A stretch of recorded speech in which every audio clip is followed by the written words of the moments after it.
जय हिंद दोस्तों। आज का हमारा टॉपिक 11 नंबर है वायुमंडल की संरचना। वायुमंडल की संरचना से जुड़े हुए प्रश्नों को देखते हैं। पहला प्रश्न दिया गया है, पृथ्वी के वायुमंडल का कितना प्रतिशत भाग 29 किलोमीटर की ऊंचाई तक पाया जाता है? उत्तर डी हो जाएगा 97% भाग। दूसरा प्रश्न, निम्नलिखित में से कौन सा कथन असत्य है? तो कौन सा असत्य है? तो वायुमंडल की ऊपरी सीमा लगभग 10,000 किलोमीटर की ऊंचाई तक है, ये सही है। वायुमंडल का 50% भाग 5.6 किलोमीटर की ऊंचाई तक सीमित है, ये भी सही है। ऊंचाई में वृद्धि के साथ साथ जलवाष्प की मात्रा में वृद्धि होती है, ये गलत है। वायुमंडल के निचले स्तर से भारी गैस एवं ऊपरी स्तर में हल्की गैसों की प्रधानता होती है, ये भी सही है। तो कूट सी हमारा सही उत्तर हो जाएगा। इनमें से असत्य कथन कौन है? तो सी हो जाएगा। 3 नंबर प्रश्न, वायुमंडल का सर्वाधिक अस्थायी तत्व है? वायुमंडल का सर्वाधिक अस्थायी तत्व जल वाष्प है, ऑप्शन डी हमारा सही उत्तर होगा। 4 नंबर प्रश्न, वायुमंडल में सर्वाधिक कौन सी गैस मिलती है? तो वायुमंडल में सर्वाधिक नाइट्रोजन गैस मिलती है, ऑप्शन सी हमारा सही उत्तर होगा। 5वां प्रश्न, वायुमंडल में सर्वाधिक मात्रा में विद्यमान अक्रिय गैस कौन सी है? तो आर्गन गैस होगी, एक ये सही हो जाएगा। 6 नंबर प्रश्न, वायुमंडल मुख्यतः गर्म होता है? वायुमंडल मुख्यतः गर्म होता है पृथ्वी से विकिरण द्वारा, ऑप्शन बी हमारा सही उत्तर होगा। 7वां प्रश्न, निम्न में से कौन सा युग्म वायुमंडल की गैसों की बढ़ती मात्रा को दर्शाता है? तो ऑप्शन ए हमारा सही उत्तर होगा, ozone, carbon dioxide, oxygen, nitrogen. 8 number प्रश्न, 8वां प्रश्न दिए गया है, निम्नलिखित में से कौन सी गैस ग्रीन हाउस प्रभाव के लिए उत्तरदायी है? तो ग्रीन हाउस गैस के लिए उत्तरदायी है CO2। सूर्य की तीव्र किरणों द्वारा झुलसे से वायुमंडल की कौन सी गैस हमारी रक्षा करती है? तो ओजोन, ऑप्शन सी हमारा सही उत्तर होगा। 10वां प्रश्न दिया गया है, पृथ्वी के वायुमंडल में पाई जाने वाली निम्नलिखित गैसों का सही अवरोही क्रम क्या है? सही अवरोही क्रम, सबसे पहले नाइट्रोजन पाई जाती है, उसके बाद ऑक्सीजन, ऑक्सीजन के बाद आर्गन, आर्गन के बाद कार्बन डाइऑक्साइड, उसके बाद नियोन, ऑप्शन सी हमारा सही उत्तर होगा। 11 नंबर प्रश्न, भूपृष्ठ से परिवर्तित अवरक्त विकिरण के अवशोषण द्वारा भूवायुमंडल के तापमान में वृद्धि की प्रक्रिया को क्या कहते हैं? तो ग्रीन हाउस प्रभाव कहते हैं, ऑप्शन सी हमारा सही उत्तर हो जाएगा।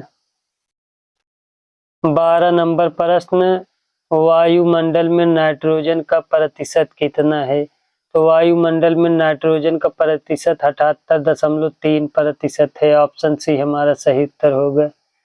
13 नंबर प्रश्न, सही उत्तर चुनिए जो कि वायुमंडल की परतों की क्रमबद्धता को दर्शाता है। बी परिवर्तन मंडल, उसके बाद समताप मंडल, मध्यस्थ मंडल, आयन मंडल, आयतन मंडल। 14 नंबर प्रश्न,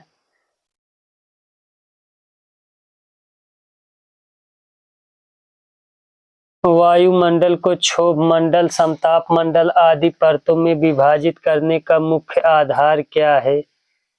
तो ऑप्शन ए हो जाएगा तापमान।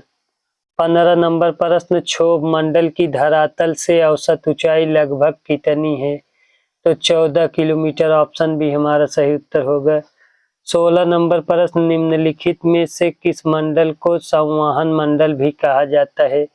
ऑप्शन ए हो जाएगा क्षोभ मंडल को। 17 नंबर, किस ऋतु में क्षोभ मंडल की ऊंचाई में वृद्धि हो जाती है? तो ग्रीष्म ऋतु में क्षोभ मंडल की ऊंचाई में वृद्धि हो जाती है, ऑप्शन बी हमारा सही उत्तर होगा। 18 नंबर प्रश्न, क्षोभ मंडल की धरातल से अधिकतम ऊंचाई है? तो क्षोभ मंडल की धरातल से अधिकतम ऊंचाई 18 किलोमीटर है, ऑप्शन डी हमारा सही उत्तर होगा। 19 नंबर, क्षोभ मंडल में तापमान की सामान्य ह्रास की 1 सेल्सियस प्रत्येक 166 मीटर हेतु है। 20 नंबर प्रश्न, क्षोभ मंडल वायुमंडल का सबसे तप्त परत है क्योंकि यह पृथ्वी के पृष्ठ से तप्त हो जाती है। ऑप्शन सी हमारा सही उत्तर होगा। 21 नंबर प्रश्न, क्षोभ मंडल एवं समताप मंडल के बीच स्थित संक्रमण क्षेत्र को क्या कहा जाता है? तो क्षोभ सीमा कहा जाता है। ऑप्शन बी हमारा सही उत्तर होगा।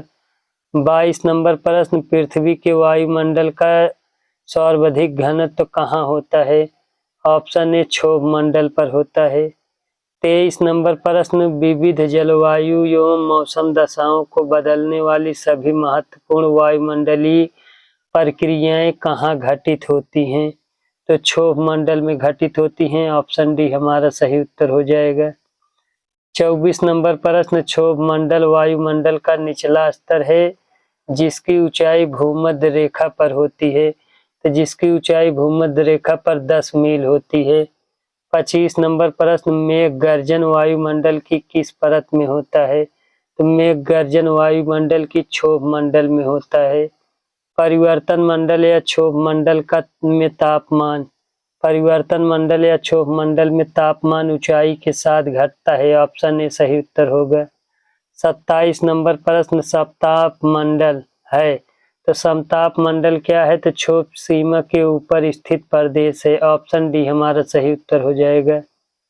28 नंबर प्रश्न, वायुमंडल की किस सतह में तापमान में बहुत अधिक उतार चढ़ाव नहीं होता? तो समताप मंडल। ऑप्शन ए हमारा सही उत्तर होगा।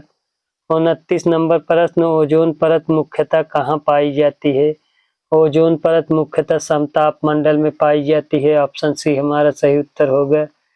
30 नंबर प्रश्न, निम्नलिखित में से कौन सी वातावरणीय परत सूर्य की पराबैंगनी किरणों को अवशोषित कर लेती है?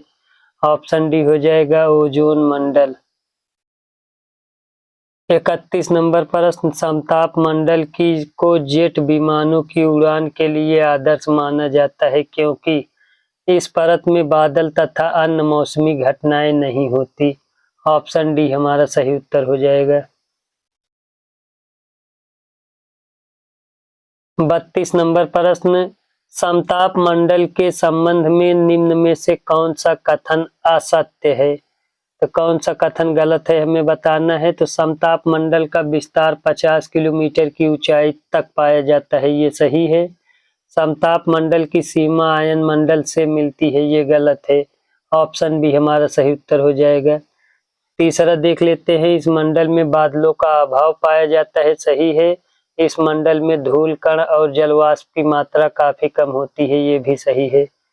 33 नंबर प्रश्न, ओजोन परत के प्रतिवर्ष 7% की दर से अवक्षय के कारण उसमें 10 मिलियन वर्ग किमी आकार का एक बड़ा छिद्र बन गया है। यह छिद्र अवस्थित है अंटार्कटिका के ऊपर। ऑप्शन बी हमारा सही उत्तर हो जाएगा। 34 नंबर प्रश्न, वातावरण की वह परत जो रेडियो तरंगों को परिवर्तित करती है कौन सी है? उत्तर ए हो जाएगा आयन मंडल। 35 नंबर प्रश्न, संचार उपग्रह किस वायुमंडल स्तर में स्थित होते हैं? तो संचार उपग्रह आयन मंडल स्तर में होते हैं। ऑप्शन बी हमारा सही उत्तर होगा।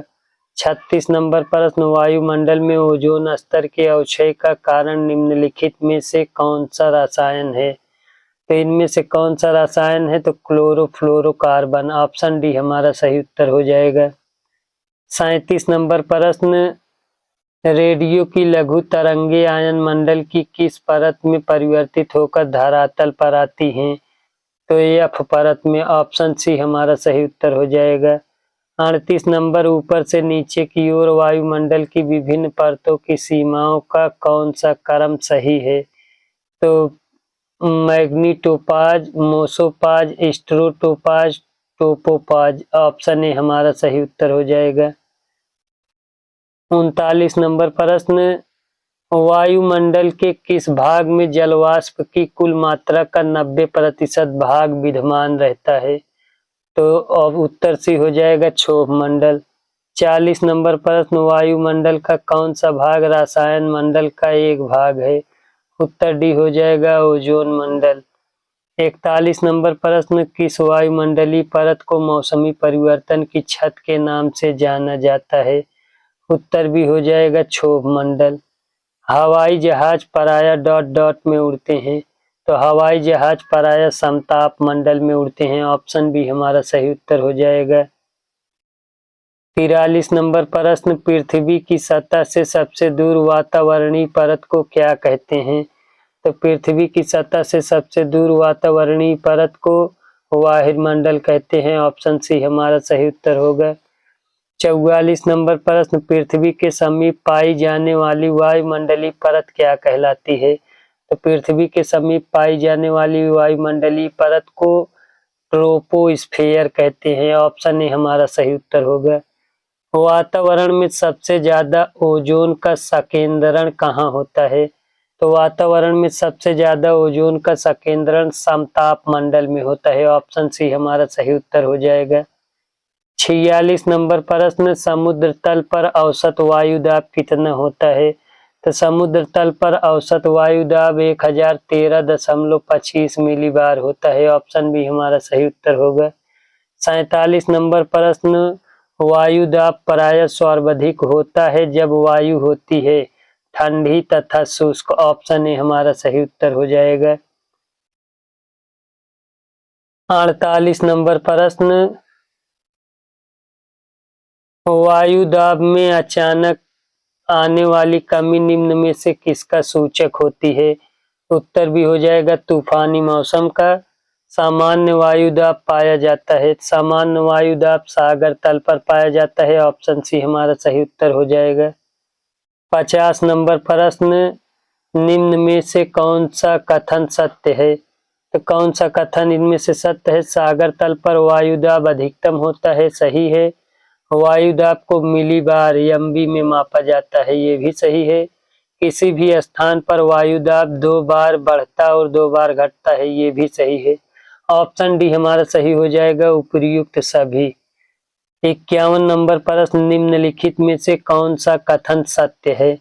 तो वायु दाब के घटने बढ़ने की क्रिया को वायु दाब उच्चावच कहते हैं, ये सही है। दूसरा, वायु दाब में उतार चढ़ाव विषुवत रेखा से ध्रुवों की ओर कम हो जाता है, ये भी सही है। तीसरा, 60 अंश अक्षांश के बाद वायु दाब का दैनिक उतार चढ़ाव नहीं देखा जाता, ये भी सही है। डी हमारा सही हो जाएगा उपर्युक्त सभी। 52 नंबर प्रश्न, 52 नंबर प्रश्न, ग्लोब पर दाब कटिबंधों की संख्या कितनी है? ग्लोब पर दाब कटिबंधों की संख्या 7 है। ऑप्शन सी हमारा सही उत्तर होगा। 53 नंबर प्रश्न, विषुवतीय निम्न दाब पेटी का विस्तार विषुवत रेखा के दोनों ओर कितने अक्षांश तक मिलता है? तो कितने अक्षांश तक मिलता है? तो 5 डिग्री अक्षांश तक। ऑप्शन ए हमारा सही उत्तर होगा। 54 नंबर प्रश्न दिए गया है, डोल ड्रम पेटी का विस्तार सामान्यतः पाया जाता है। तो डोल ड्रम पेटी का विस्तार सामान्यतः 5 अंश नॉर्थ से 5 अंश दक्षिण में पाया जाता है। ऑप्शन डी हमारा सही उत्तर होगा। 55 नंबर प्रश्न दिए गया है, डोल ड्रम क्षेत्र की विशेषता होती है। डोल ड्रम क्षेत्र की विशेषता निम्न दाब एवं शांत पवन होती है। ऑप्शन डी हमारा सही उत्तर हो जाएगा। 56 नंबर प्रश्न, 56 नंबर प्रश्न, शांत पेटी किस रेखा के दोनों ओर पाई जाती है? तो शांत पेटी भूमध्य रेखा के दोनों ओर पाई जाती हैं। ऑप्शन ए हमारा सही उत्तर होगा। 57 नंबर प्रश्न, विश्व के सभी उष्ण मरुस्थल निम्न में से किस पेटी में स्थित हैं? तो विश्व के सभी उष्ण मरुस्थल उपोष्ण कटिबंध उच्च दाब पेटी में स्थित हैं। ऑप्शन बी हमारा सही उत्तर होगा। 58 नंबर प्रश्न, वायुमंडल में ट्रोपोस्फेयर के ऊपर कौन सी परत पाई जाती है? तो वायुमंडल में ट्रोपोस्फेयर के ऊपर स्ट्रेटोस्फेयर पाई जाती है। ऑप्शन ए हमारा सही उत्तर हो जाएगा। 59 नंबर प्रश्न, ओजोन परत पृथ्वी से करीब ऊंचाई पर है। तो ओजोन परत पृथ्वी से करीब 20 किलोमीटर की ऊंचाई पर है। ऑप्शन डी हमारा सही उत्तर होगा। 60 नंबर प्रश्न, जेट धाराएं प्रायः कहाँ पाई जाती हैं? तो जेट धाराएं प्रायः क्षोभ सीमा में पाई जाती हैं। ऑप्शन बी हमारा सही उत्तर होगा। 61 नंबर प्रश्न, पृथ्वी के ऊपर मौजूद वायुमंडलीय परतों की संख्या है? तो उत्तर भी हो जाएगा 5। 62 नंबर प्रश्न, वायुमंडल के संदर्भ में निम्नलिखित कथनों में से कौन सा एक सही है? तो इनमें से कौन सा एक सही है? तो वायुमंडल की कोई निश्चित ऊपरी सीमा नहीं होती, परंतु यह धीरे धीरे विरल होता जाता है जब तक कि यह आवन-गम्य न हो जाए। ऑप्शन बी हमारा सही उत्तर हो जाएगा। यहीं पर हमारा वीडियो समाप्त होता है। वीडियो देखने के लिए धन्यवाद।